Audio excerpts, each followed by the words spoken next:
Their laughter cut through the elegant dining room as Sebastian whispered, "Yes, Linda pero tonta," to his smirking family. Pretty, but dumb. That's what my boyfriend of 6 months thought of me. What he didn't know, as I smiled politely across his mother's fine china, was that I spoke fluent Spanish. I'd been collecting their insults all evening like tiny daggers, waiting for the perfect moment to reveal that the American girlfriend they'd been mocking understood every cruel word. Sometimes silence isn't weakness, it's ammunition. I always thought I was good at reading people. Before Sebastian Alvarez, I prided myself on my ability to see beneath the surface, to catch the little tells that revealed someone's true character. But with him, I was blind. Willfully, embarrassingly blind. The morning we met, I was buried in my linguistics textbook at Marlowe's, the cozy bookstore cafe a few blocks from my graduate campus. I'm Romy Adler, 26, working on my master's in communications, and usually far too busy for distractions.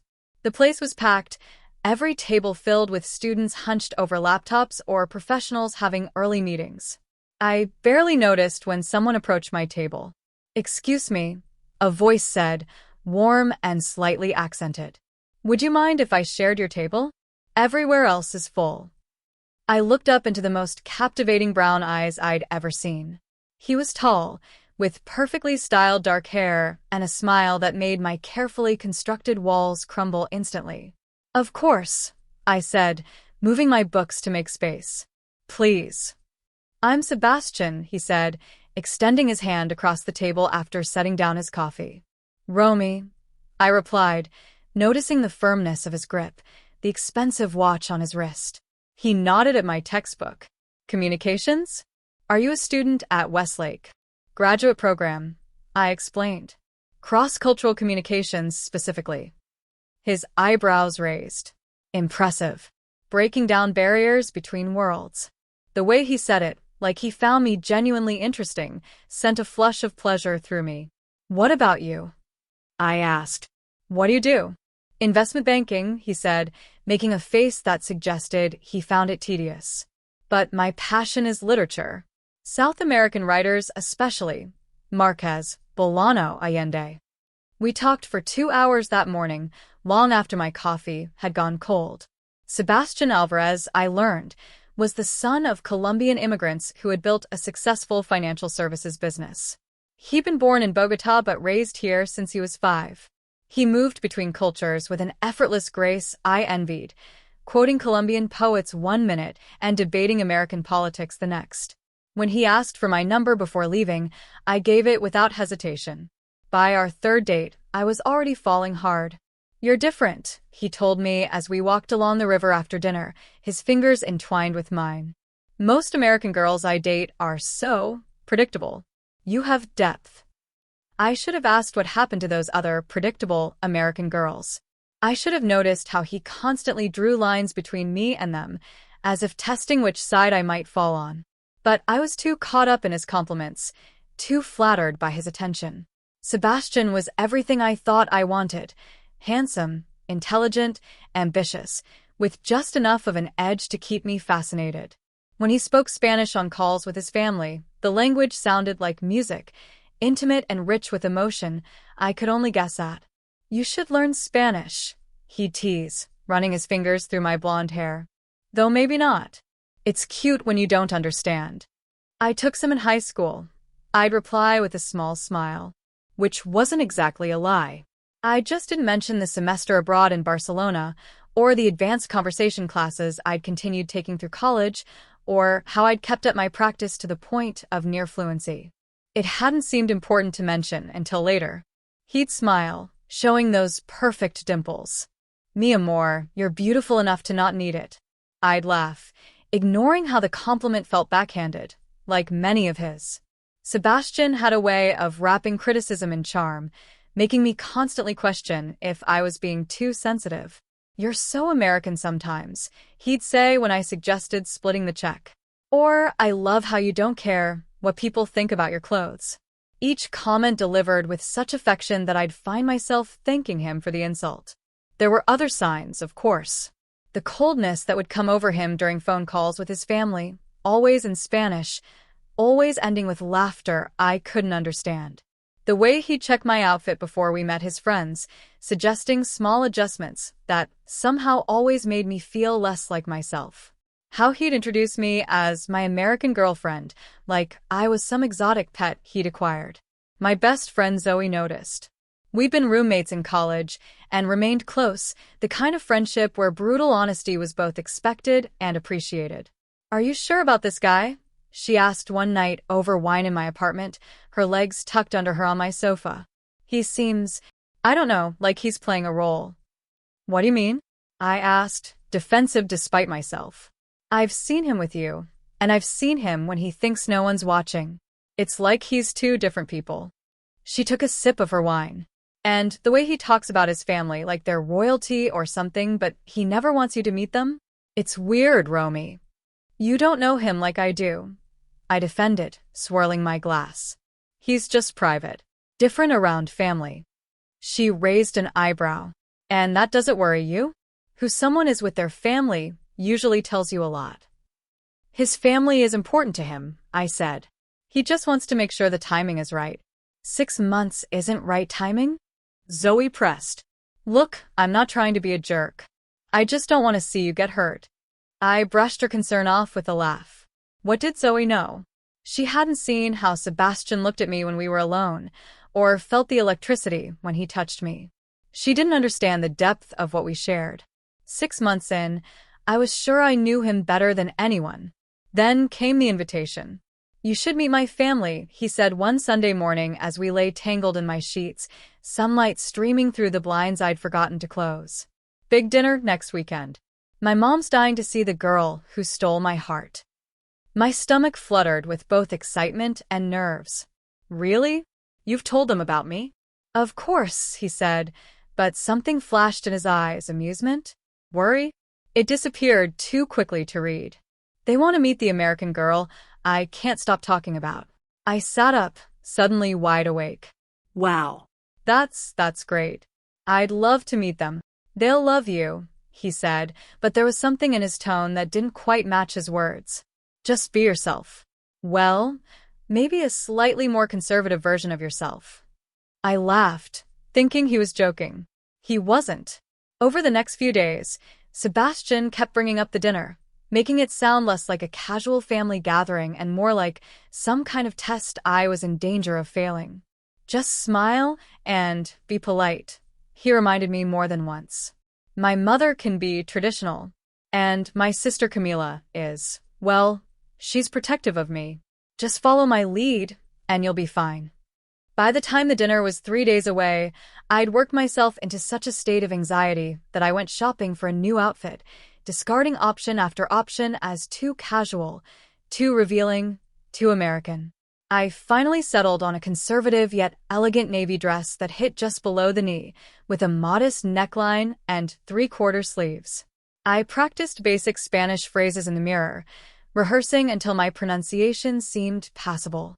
I researched Colombian customs and traditions until my eyes burned from staring at my laptop screen.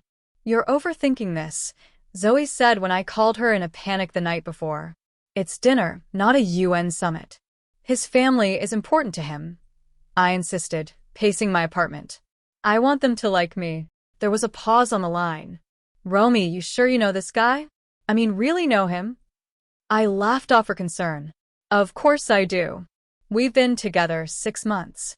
Time doesn't equal transparency," she said, but I was already changing the subject, too nervous about tomorrow to hear her concerns.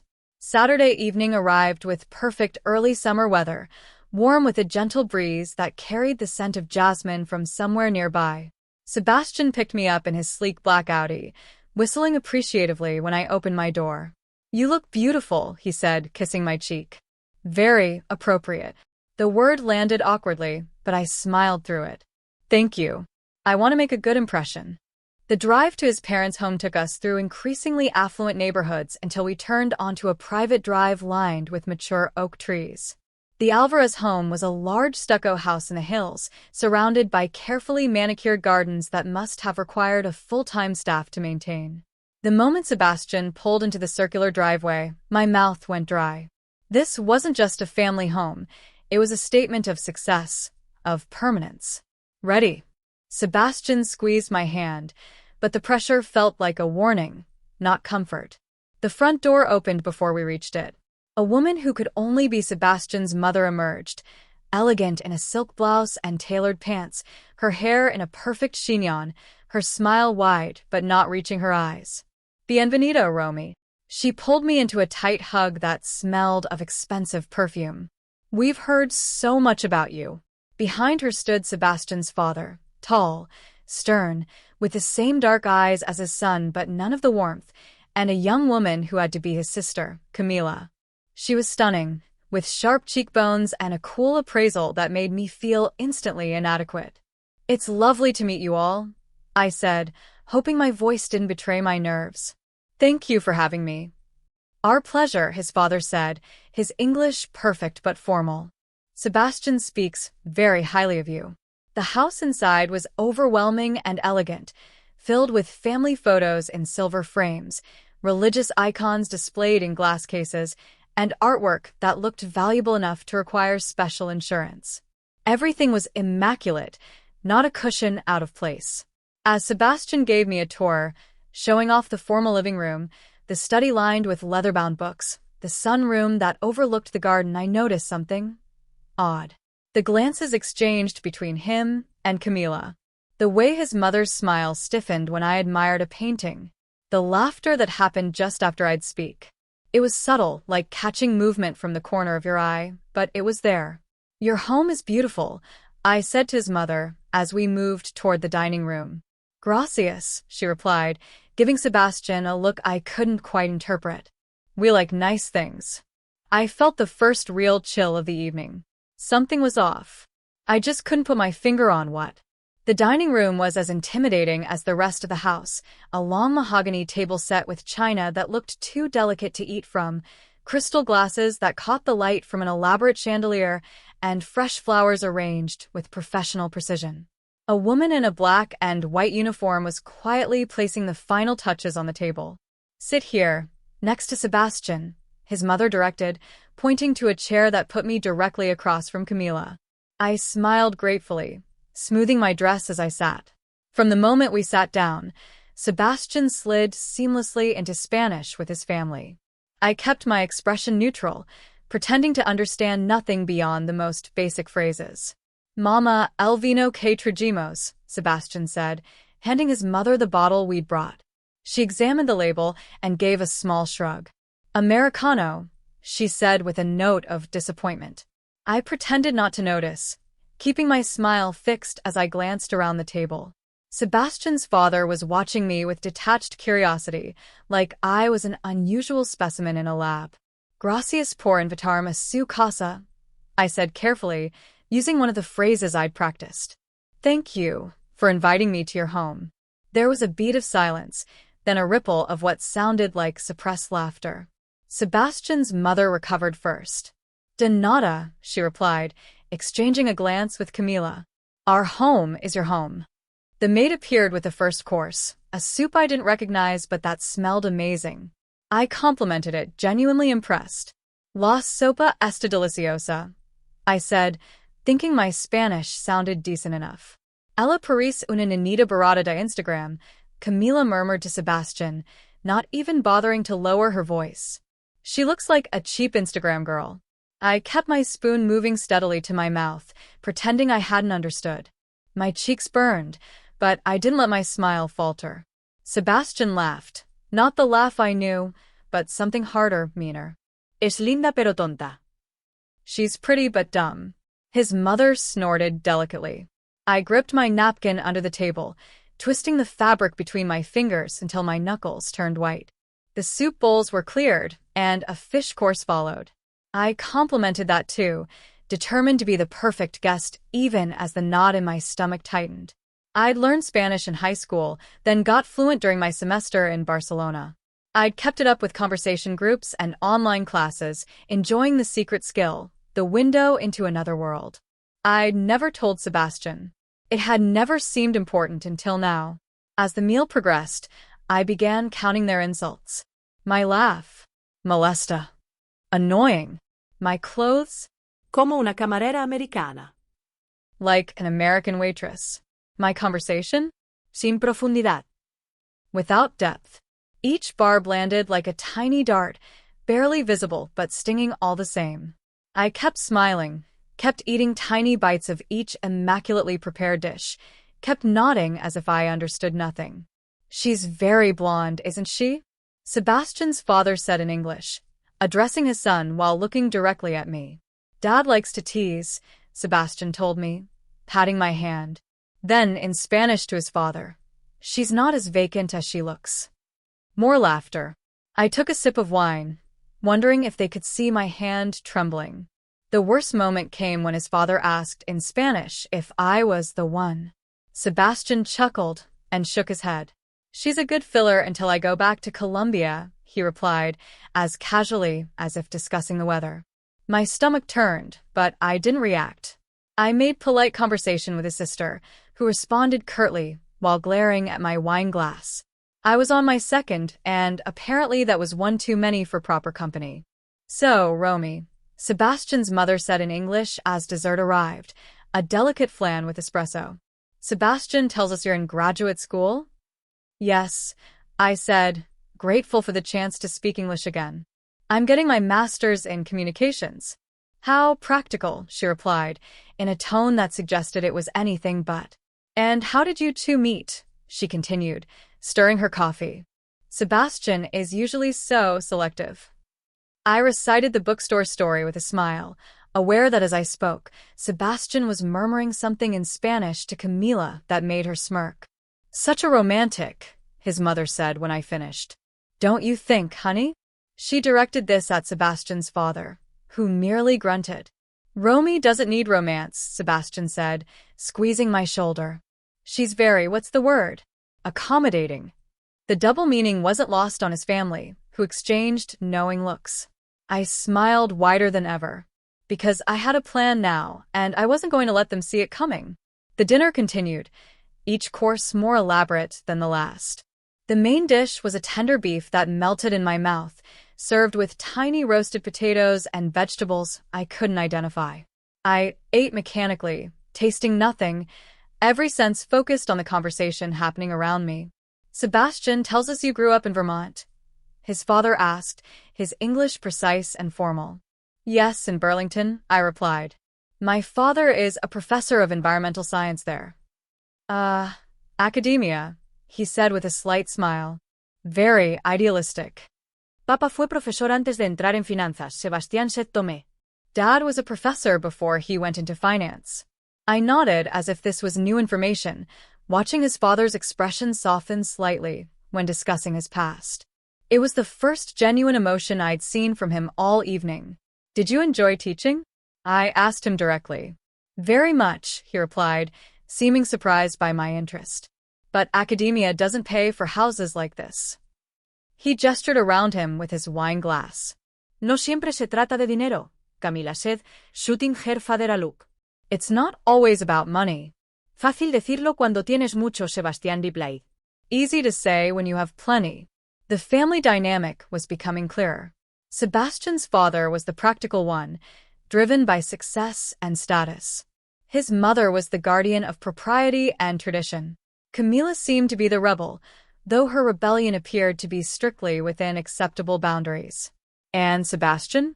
I was beginning to wonder if I knew him at all. Would you like more wine, Romy? His mother asked, eyeing my nearly empty glass. No, thank you, I replied, noting how she relaxed slightly at my refusal. The food is so delicious. I want to enjoy it fully. La chica sabe cuándo parar. Sorprendent para una americana, she said to her husband. The girl knows when to stop. Surprising for an American. I pretended to be fascinated by my plate. Sebastian's hand found my knee under the table, squeezing slightly. I resisted the urge to push it away. Romy is studying cross-cultural communication, he told his family in English. She's very interested in how people from different backgrounds interact. Is that so? His father asked, his interest seeming genuine for the first time. And what have you learned? I looked directly at him. That people often say one thing to your face and another behind your back. especially when they think you can't understand them. There was a moment of silence. Sebastian's hand tightened on my knee. How very insightful, his mother finally said, her smile tight. Sebastian, did you tell Romy about the time you spent in New York?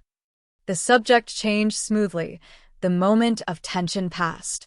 But I had seen the flash of unease in their eyes. They were wondering if I'd meant something by my comment. As dessert was served, I found myself studying Sebastian with new eyes. The way he deferred to his father, the careful way he monitored his mother's reactions, the competitive edge in his interactions with Camila. Here, in his family home, he wasn't the confident, charming man I thought I knew. He was performing, just as he had been with me all along. So, Romy, Sebastian's mother asked as I took a delicate bite of flan, how long have you two been seeing each other? 6 months, I replied. Demasiado tiempo, Camila maternó Sebastian. Too long. His mother smiled thinly. And is it serious? I felt Sebastian tense beside me. Mama, por favor, he said quietly. It's a simple question, she replied in English. A mother likes to know these things. I placed my spoon down carefully. I think that's something Sebastian and I are still figuring out, I said diplomatically. Smart girl, his father said, nodding. No need to rush these things. Especialmente cuando no es la adecuada, Gizmoteradi. Especially when she's not the right one. I took a sip of water, letting the coolness soothe my throat, which felt tight with unshed tears. Not of sadness, but of rage. As the dinner finally wound down, Sebastian seemed to relax, clearly thinking we'd made it through unscathed. He had no idea what was coming. As I spooned the last bite of flan into my mouth, Camila suddenly leaned forward, her eyes assessing me directly. How long did you say you've been with my brother? She asked, her English perfect but clipped. 6 months, I replied, keeping my tone light. Demasiado tiempo, she muttered to Sebastian. Too long. I catalogued every cruel comment, every smug grin Sebastian shared with his family. I wasn't just being mocked. I was being paraded as a joke, a temporary amusement until he returned to the life they clearly thought he deserved. Between dessert and coffee, Sebastian leaned close, his breath warm on my ear. You doing okay? He whispered, like a snake with syrup in his voice. I nodded, meeting his eyes. This has been eye-opening. He smiled, clearly misinterpreting my meaning. His hand squeezed my knee under the table, a possessive gesture that now made my skin crawl. As Sebastian's mother began discussing some family event, my mind drifted to a conversation with Zoe 3 months into my relationship with Sebastian. We had been browsing through a bookstore, much like the one where I'd met him. Zoe picked up a novel, turning it over to read the back cover. So things are going well with Mr. Perfect, she asked, not looking up from the book. Really well, I said, smiling. He's taking me to that new rooftop restaurant on Friday. She replied, putting the book back on the shelf. Can I ask you something without you getting defensive? I laughed. That's never a good start to question. He talks down to you, Romy, she said, her voice gentle but firm. You laugh it off, but he does it a lot. I felt my defenses rise immediately. He's just teasing. It's how we are together. No, she'd insisted, putting down the book she was examining. It's how he is with you. There's a difference. You're being dramatic, I told her. He's funny and sarcastic. It's just his sense of humor.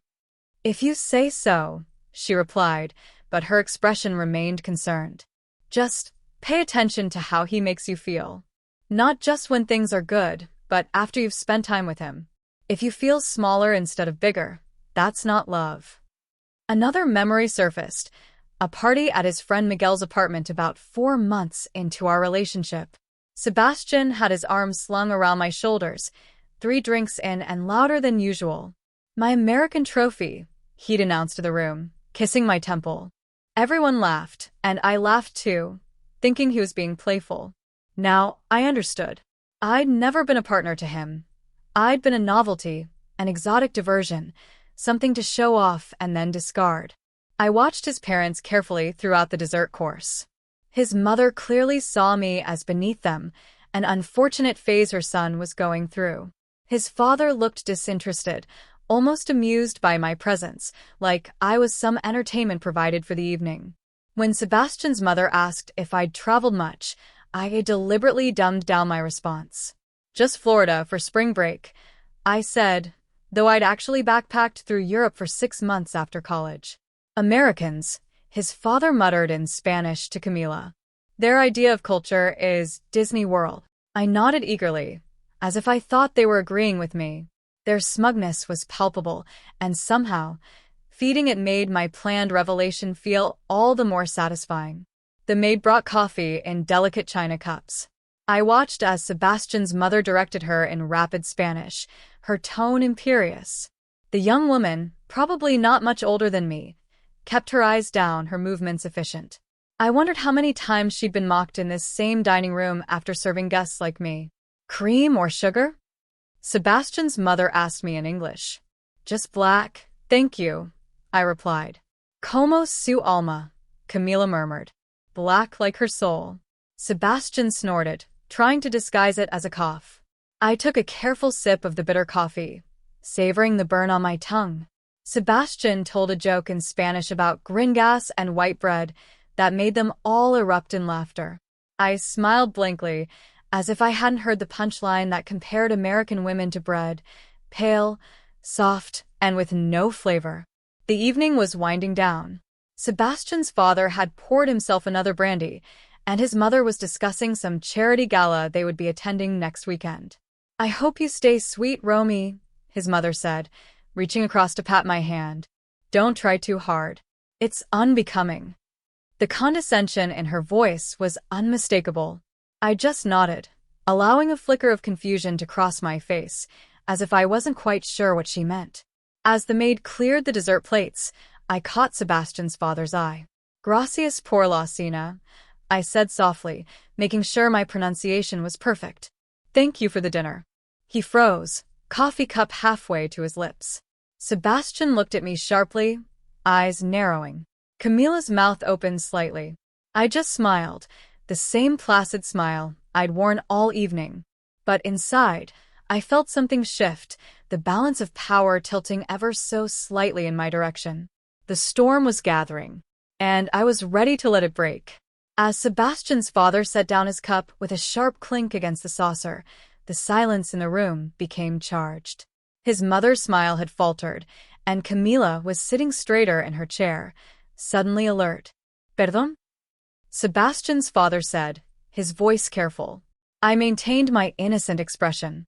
I was just thanking you for dinner, I replied in English, blinking as if confused by his reaction. Sebastian laughed, a nervous sound I'd never heard from him before. She's picked up a few phrases from me, he explained to his family in Spanish. Cute, right? His mother nodded, relief crossing her features. Yes, very quaint, but his father was still watching me, suspicion lingering in his gaze. I met his eyes briefly before looking away, as if intimidated. The conversation resumed, but with a new undercurrent of caution. Sebastian kept glancing at me, his usual confidence wavering. Tell Romy about the beach house in Cartagena, his mother suggested, clearly trying to steer the conversation to safer waters. Sebastian began describing their family vacation home, but I noticed he was choosing his words carefully now, speaking more English than Spanish. It sounds beautiful, I said when he finished. I'd love to see Colombia someday. Oh, his mother replied. Sebastian hasn't mentioned taking you. The barb was delivered with a smile, but I felt it all the same. No, I agreed. He hasn't. Camila, seeming to sense my changed mood, tried to reclaim control. Probably because Americans don't appreciate the real Colombia, she said in Spanish to her brother. They want resorts and tourist traps. I studied my coffee cup, letting the insult land without reaction. The counter on my mental tally clicked higher. Sebastian's father leaned forward. What do you hope to do with your communications degree, Romy? He asked in English, his tone suggesting he found the field trivial.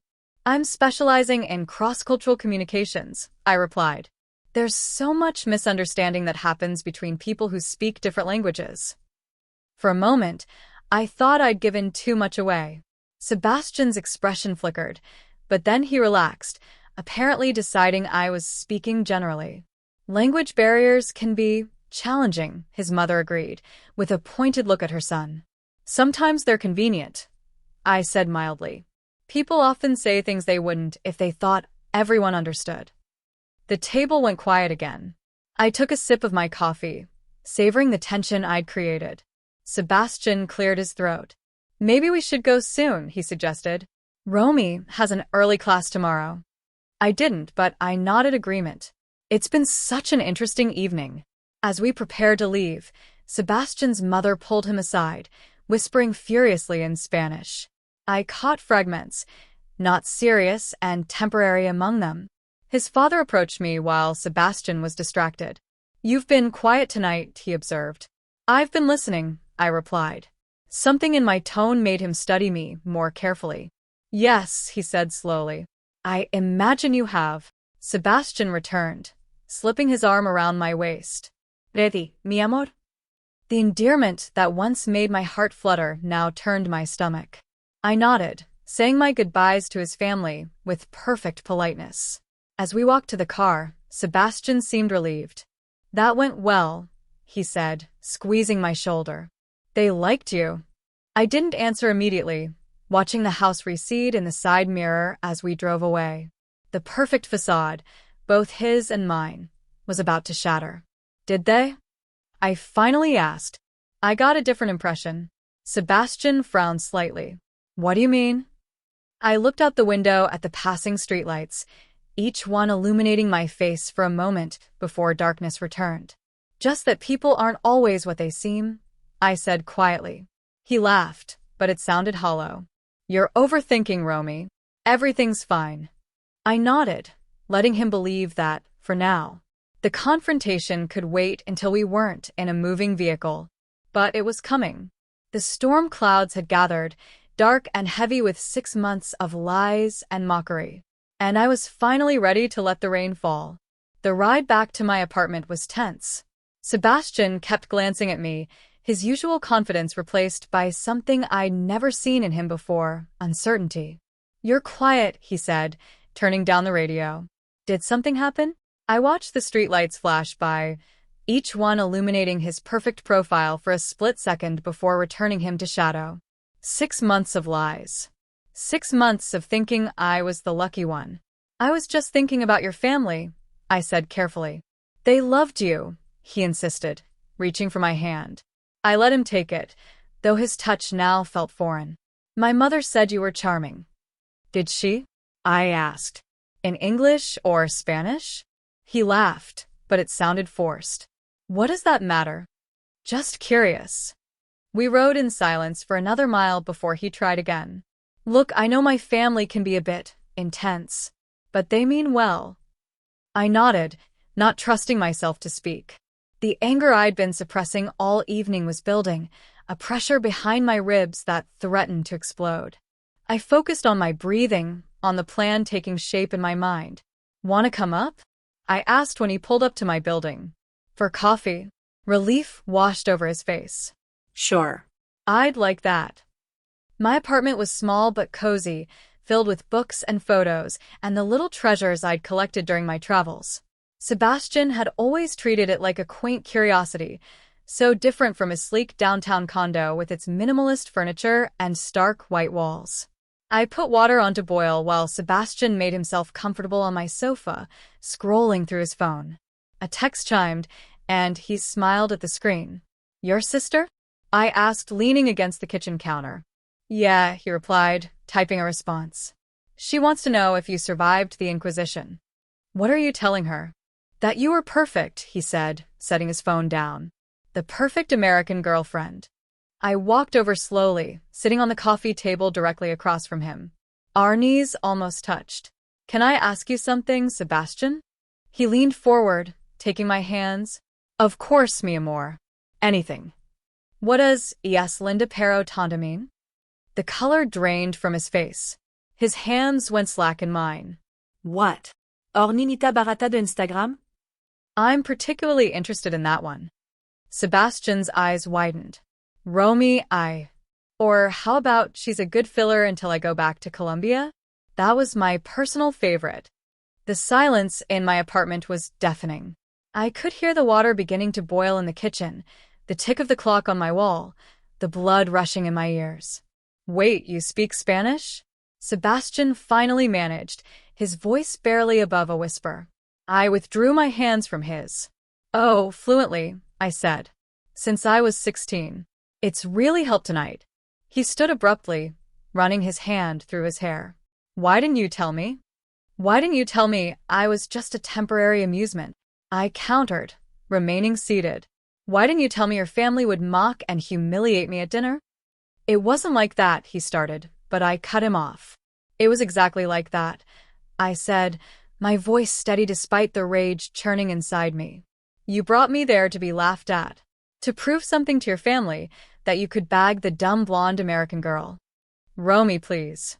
"I sat there for 3 hours," I continued, standing now. 3 hours of listening to you and your family tear me apart in a language you thought I couldn't understand. Your sister called me cheap. Your mother said I wasn't good enough for you. And you," my voice broke slightly, "you said I was just filling time." Sebastian's face had gone from pale to flushed. "It was just family teasing," he said weakly. "It didn't mean anything." "It meant everything," I replied. "It showed me exactly who you are when you think I can't understand you." He took a step toward me. "Look, I'm sorry if some things got lost in translation." "Nothing got lost," I interrupted. "Everything was crystal clear. You've been playing me for 6 months." "That's not true," he protested. "I care about you. You care about having a blonde American trophy to parade around," I said. "Someone who won't challenge you or see through your act. That's not fair." "Fair?" I laughed bitterly. "Was it fair to listen to your sister call me a cheap Instagram girl?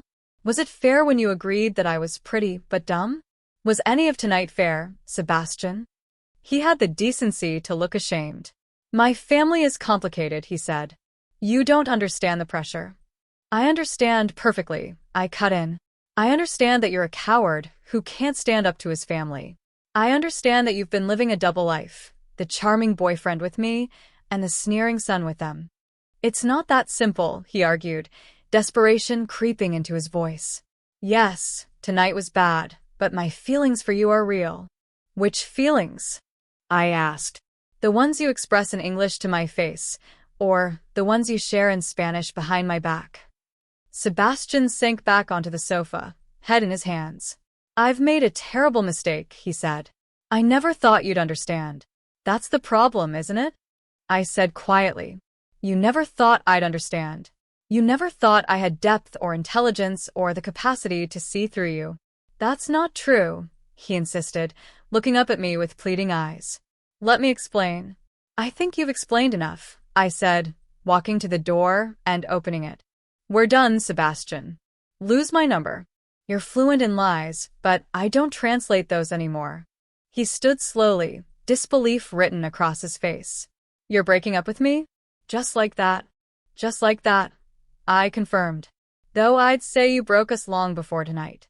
"Romy, please," he begged. "We can fix this. Let me talk to my family." "There's nothing to fix," I said firmly. Tonight wasn't a misunderstanding. It was a revelation. "Don't do this," he said, moving toward the door, but not leaving. "Let's talk tomorrow, when we're both calmer." "Goodbye, Sebastian," I said, my voice steady despite the tears threatening to fall. Que te vaya bien. Wishing him well in the language he never thought I'd master was my final act of defiance. He stared at me for a long moment, as if seeing me for the first time. Then, without another word, he walked out. I closed the door behind him, leaning against it as my legs threatened to give way. The kettle in the kitchen was whistling furiously. Like me, it had reached its boiling point. Sebastian blew up my phone for days. Texts, voice notes, even flowers at my door with apology cards I never read. I ignored them all, watching as his messages evolved from apologetic to angry to pleading. "You're overreacting," one text read. "It was just family banter." Another, "I miss you. Please call me." And finally, "You owe me a chance to explain." I owed him nothing. I blocked his number a week after the dinner. But I wasn't just angry, I was disappointed. In him, yes, but also in myself. How could I have missed the signs? How could I have been so willfully blind? The Monday after blocking him, I met with Zoe at our favorite cafe, the one with mismatched chairs and poetry readings on Thursday nights. She was already waiting when I arrived, 2 lattes on the table. "You look like hell," she said bluntly as I slid into my seat. "Thanks," I replied, managing a small smile. "I feel worse." I told her everything, the dinner, the insults, the confrontation afterward. She listened without interrupting, her eyes growing wider with each detail. When I finished, she didn't say, "I told you so." She just reached across the table and squeezed my hand. "I'm so proud of you," she said. That took guts. "It took too long," I admitted. "I should have seen it sooner." "We all have blind spots when it comes to love," she said. "The important thing is you saw the truth eventually and had the strength to walk away." We sat in companionable silence for a moment, sipping our coffees. A memory surfaced. My high school Spanish teacher, Señora Ortega, a tiny woman with enormous energy who had instilled in me a love for the language. "Language is power," she used to tell us. "When you learn to speak someone else's tongue, you gain access to their world. Never let anyone silence you." I'd carried those words with me through college, through my semester in Barcelona, through my continued studies. But somewhere along the way, with Sebastian, I'd allowed myself to be silenced. I'd played small to make him feel big. "What now?"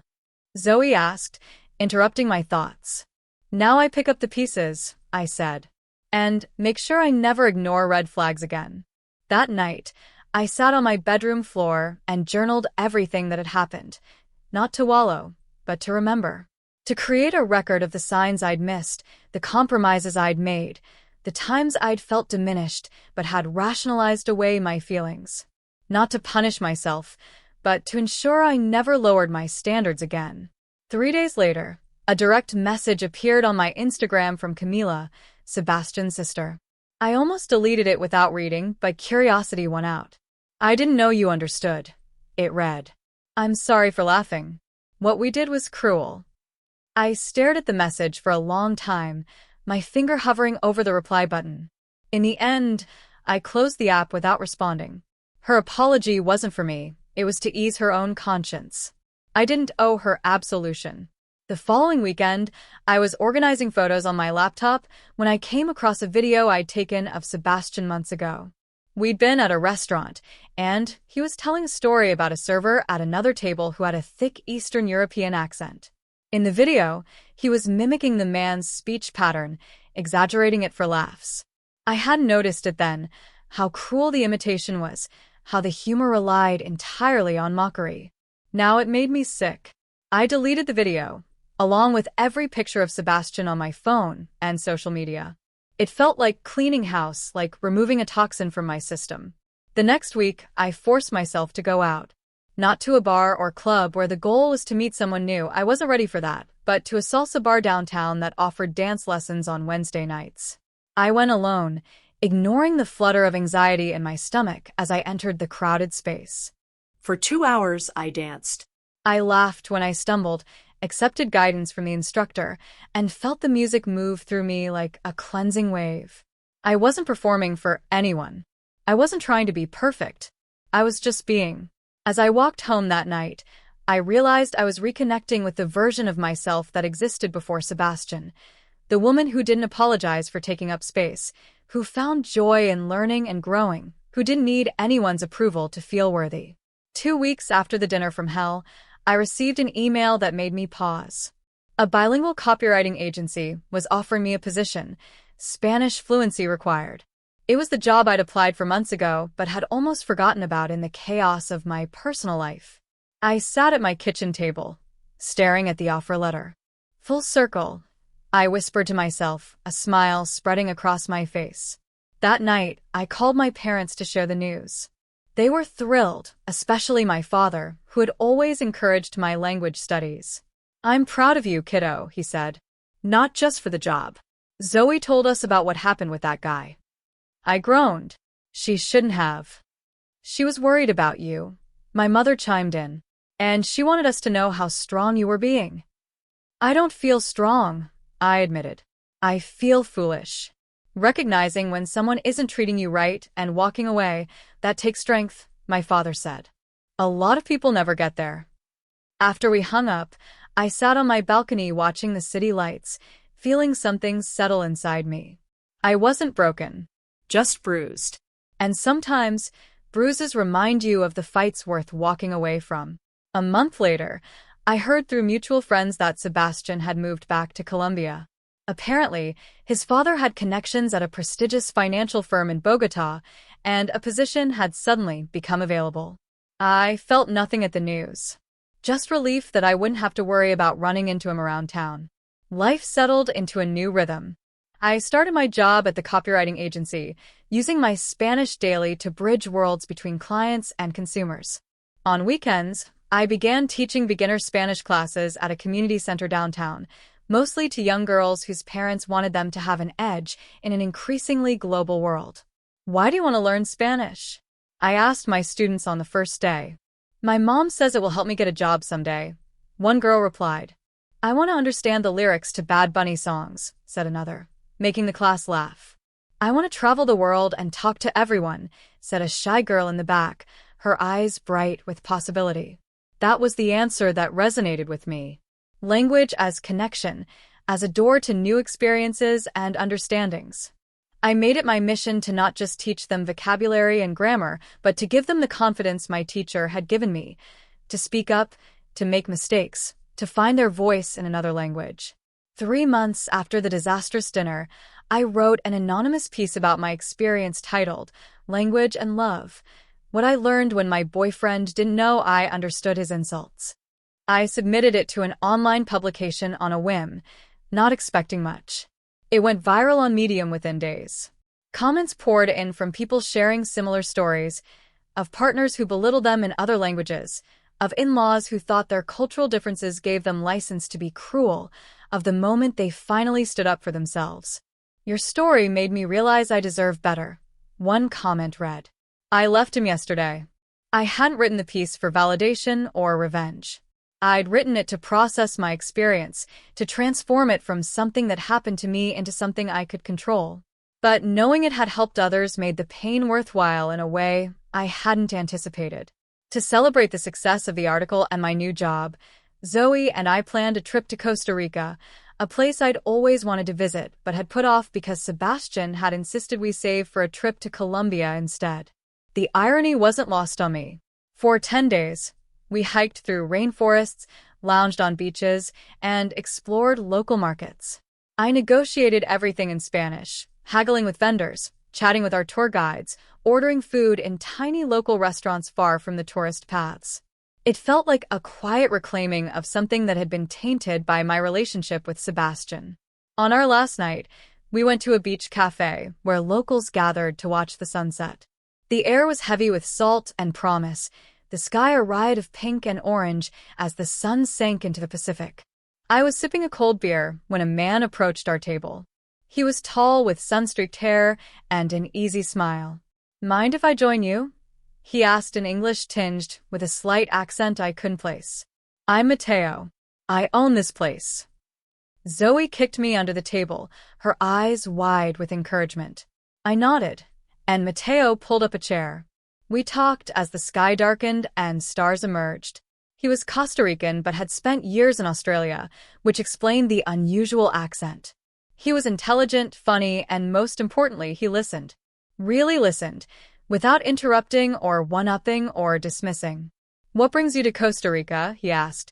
A celebration, I replied. New job, new chapter. And what was the old chapter? I hesitated, then decided on honesty.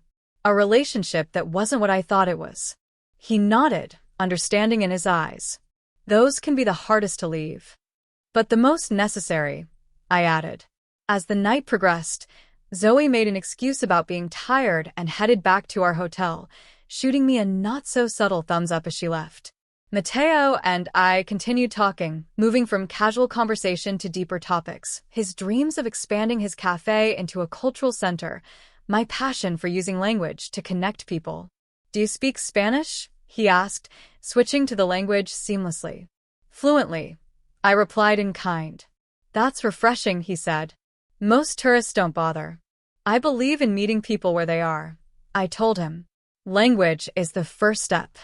He smiled, and something warm unfurled in my chest.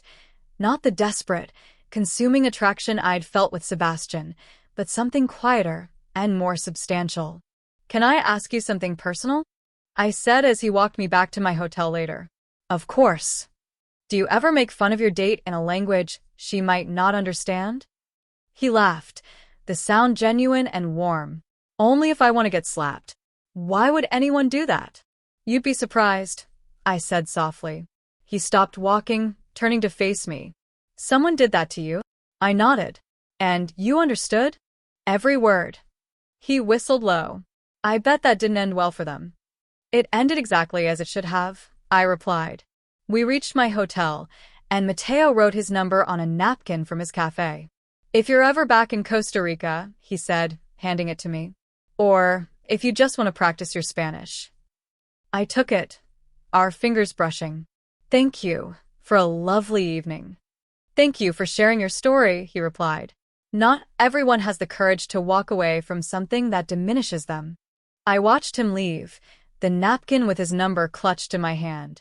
I didn't know if Mateo would be something. It was too soon, and we lived in different countries, and I was still healing. But I did know this. I'd never again pretend not to hear. I'd never again make myself small to make someone else feel big. I'd never again mistake cruelty for charm. Back in my room, I stood on the balcony overlooking the ocean, listening to the rhythmic crash of waves against the shore. I thought about how far I'd come since that dinner, not just geographically, but emotionally. I'd reclaimed my voice, my confidence, my sense of self. Because now I wasn't just fluent in Spanish. I was fluent in myself, my worth, my boundaries, my truth. And that was a language no one could ever take from me again.